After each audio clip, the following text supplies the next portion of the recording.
দেখ বোর্ডের ওপর আমি একটা অঙ্ক লিখে নিয়েছি। এই অঙ্কটা বিগত মাধ্যমিক খুবই গুরুত্বপূর্ণ, কারণ বোর্ডের পরীক্ষা বল, যে কোনো মাধ্যমিক ইউনিট টেস্ট বল, টেস্ট পরীক্ষা বল, এই অঙ্কটা কিন্তু অনেকবার এসেছে পরীক্ষায়। তাই আমার সাথে খুব ভালোভাবে এই অঙ্কটা একটু শিখে নে। দেখ এই অঙ্কটা কি বলা আছে বলতো, আমার বলা আছে এখানে x সমান a sin থিটা আর y সমান b tan থিটা দেওয়া আছে। আমাকে প্রমাণ করতে হবে a square by x square minus b square by y square সমান 1 দেওয়া আছে। হ্যাঁ, মানে এটা প্রমাণ করতে হবে আমাকে। তুই একটা জিনিস ভালো করে খেয়াল কর, দেখি এখানে b বাই y আছে, তাহলে y বাই b পাবো। আমরা কি করব, y বাই b এই bটা যদি এইদিকে আমি ট্রান্সফার করে দিই তাহলে কি পাবো বলতো, y বাই b। তাহলে tan থিটার ভ্যালু পেলাম, তাহলে cot থিটার ভ্যালু আমরা b বাই y ধরতে পারবো। তার মানে cot দিয়ে কিছু একটা সম্পর্ক আসতে চলেছে। আচ্ছা, cot এর সাথে আর cosec এর একটা অবেদের সমীকরণ ছিল না, তোরা পড়েছিস দেখ আগের অধ্যায়ে 23.2 অধ্যায়ে। হ্যাঁ, আমি ভালো করে এগুলো বুঝিয়ে দিয়েছি।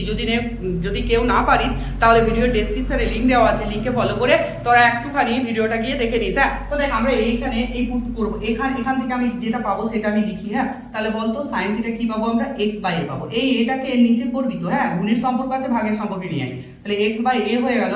তাহলে এখানে আমরা cosec a কে ধরে নিচ্ছি, যে বললাম cosec a cosec থিটা লাগবে, cosec a নয় cosec থিটা। তাহলে cosec থিটা কি হয়, a বাই x হয়। আচ্ছা, অপর দিক থেকে এখানে tan থিটা সমান কি বলতে পারি আমরা, tan থিটা সমান y বাই b বলতে পারি। দেখ এই দেখ b কে নামিয়ে দিয়েছি, তাহলে আমরা cot থিটা কি বলতে পারি বলতো, cot থিটা বলতে পারি b বাই y। তাহলে দেখ এই দুটোকে আমরা জানি যে অবেদের সমীকরণটা সেটার উপর সাজিয়ে দেবো। আমরা জানি যে cosec theta square minus cot square theta সমান 1 জানি।